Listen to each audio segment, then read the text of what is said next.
మా డ్రైవర్ గారు ఒక బోర్డు చూశారు. ఇక్కడ ఏదో ముక్తేశ్వర మఠం అని ఉంది స్వామి, ఒకసారి వెళ్దాం అని చెప్పేసి మామూలుగా మా దగ్గర అన్నారు. ఇక్కడికి వచ్చి చూస్తే ఎంత అద్భుతంగా ఉంది. ఈ స్థలం యొక్క పురాణ చరిత్ర ఏంది, ఈ స్థల మహిమ ఏంది అనేది మాకు కొంచెం వివరించగలరా స్వామి? చెప్తాను స్వామి, మీరు అడిగినట్లుగానే. నా పేరు తమ్మినేని పెద్దిరెడ్డి, మోక్షగుండం గ్రామం, మాజీ సర్పంచ్ని.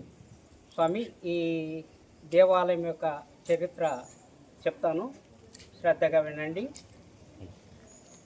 పూర్వకాలంలో జమదగ్ని మహర్షి ఇక్కడ తన తపస్సు చేసుకున్నటకు చాలా అనుకూలమైన ప్రదేశముగా భావించి ఇక్కడ జమదగ్ని మహర్షి తపస్సును ఆరంభించాడు. కొన్ని రోజుల పిదపట ఈశ్వరుడు ప్రత్యక్షమై, నాయన, నేను గుహలో అంతర్లీనంగా ఉన్నాను, బయటి ప్రపంచానికి కనిపించేందుకు నా యొక్క లింగమును ప్రతిష్ఠించమని చెప్పగా జమదగ్ని మహర్షుల వారు లింగమును ప్రతిష్ఠించి దానికి మోక్షేశ్వరుడు అని నామధేయము ఏర్పరిచినాడు. అలాగే ముందు ఉన్నటువంటి కోనేటికి మోక్షగుండ తీర్థము అని ఆయన నామకరణం చేశాడు. శ్రీరామచంద్రుడు లంకలో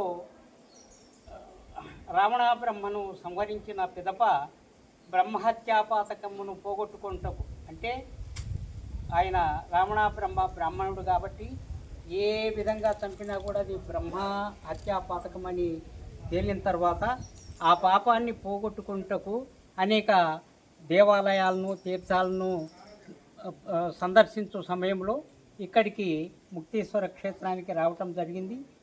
ఇక్కడికి వచ్చేసరికి ఆయన యొక్క తండ్రి తద్దినము అంటారు కదా, అది వచ్చేసరికి ఇక్కడ నీరు లభించక ఆయన తన బాణం వేసి పాతాళగంగను పైకి తెచ్చి ఆ నీటితో తన తండ్రి యొక్క కార్యక్రమాలను పూర్తి చేసినాడు. అందువల్లనే ఇక్కడ ఉండేటువంటి కోనేరుకు శ్రీరాముల వారి కోనేరు అని కూడా నేటికి పిలుస్తున్నారు. ఇది ఈ యొక్క క్షేత్రము యొక్క మహత్యము.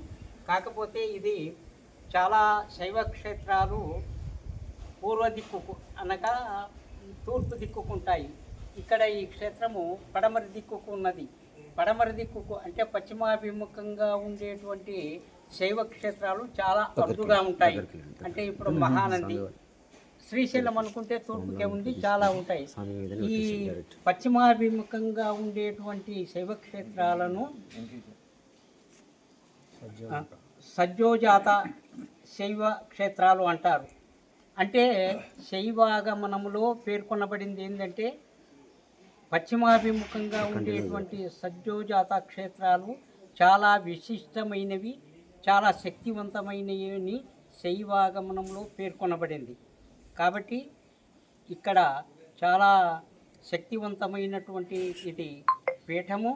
దీనికి భక్తులందరూ కలిసి ప్రతి సంవత్సరము అభివృద్ధి కార్యక్రమాలు చాలా బాగా చేస్తున్నారు.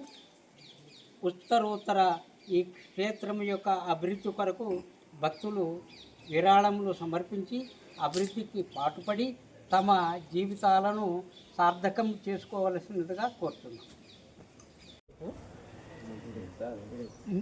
శ్రీశైల క్షేత్రము దర్శనము తదనంతరము లేదా మహానంది క్షేత్రము దర్శనము తదనంతరము మధ్యలో ఉన్నటువంటి ముక్తీశ్వర క్షేత్రము అంటే మోక్షగుండం సమీపంలో గల మోక్షగుండ క్షేత్రమును దర్శించుకుంటేనే తగిన ఫలితం ఉంటుందని పెద్దలు చాలామంది చెప్తూ ఉంటారు.